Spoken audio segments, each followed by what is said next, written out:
Bonjour à toutes et à tous, je suis Emma Rafovic de Génération Hidalgo et du Parti Socialiste et je vais vous emmener dans les coulisses du meeting d'Aubervilliers.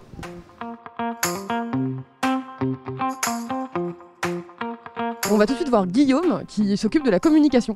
Coucou Guillaume, est-ce que tu peux un peu nous dire ce que tu es en train de faire avant le début du meeting ?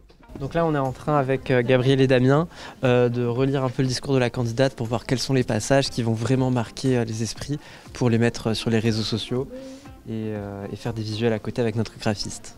Trop bien, merci beaucoup. Bon courage du coup pour la grande mission de l'après-midi.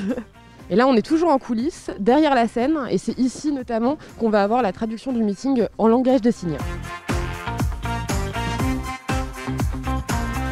Alors, on est avec les camarades du service d'ordre. Est-ce que tu peux te présenter s'il te plaît ? Oui, alors je suis Julia, donc j'appartiens au service d'ordre de Paris en fait. Et là on est tous ensemble aujourd'hui, donc pour cette manifestation importante pour nous aussi. Donc Yannick, donc au service d'ordre depuis une quarantaine d'années, dans le cadre de la région parisienne. Quand même, hein, du coup, ça fait un bout de temps. Est-ce que vous pouvez nous dire à quoi ça sert en fait, le service d'ordre dans un meeting politique ?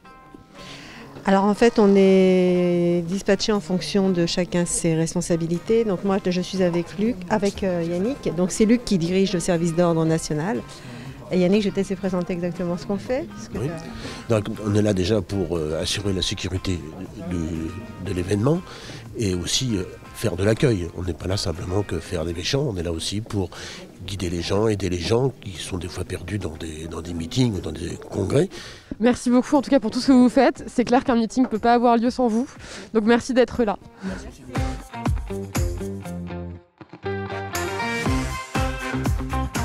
Et donc là, on est dans la salle du meeting, c'est ici que tout va se passer. Et puis on est avec Johanna Roland, tu es directrice de campagne et tu es aussi maire de Nantes. Qu'est-ce que tu attends finalement de ce grand meeting en Ile-de-France ?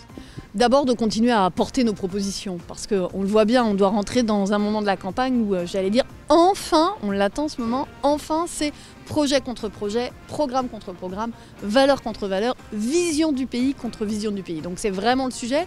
C'est vrai que le faire ici à Aubervilliers, ça a une saveur particulière.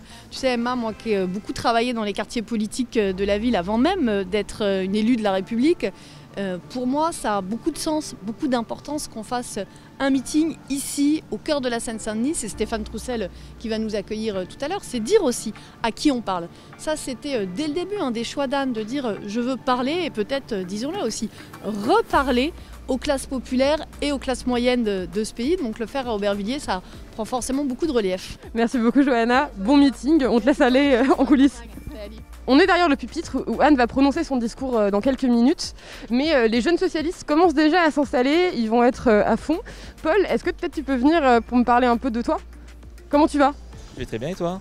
Ça va super. Dis-moi, pourquoi est-ce que tu es là aujourd'hui à Aubervilliers ? Alors c'est non seulement pour appuyer les valeurs, le programme de Madame Hidalgo à la présidentielle, mais également les valeurs du Parti Socialiste qui sont les nôtres, celles du parti depuis des décennies, et également pour représenter une catégorie de la population qui a été sacrifiée par M. Macron durant la crise du coronavirus, mais durant les dernières années également.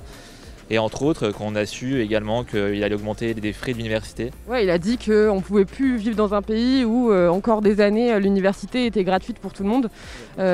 Clairement, avec Emmanuel Macron, c'est toujours pareil, c'est des petites phrases, des petits mépris. Jamais après, ils assument réellement ce qu'ils ont dit, mais on voit une philosophie qui est celle du sacrifice de la jeunesse, c'est clair. Merci beaucoup Paul, bon meeting. Merci.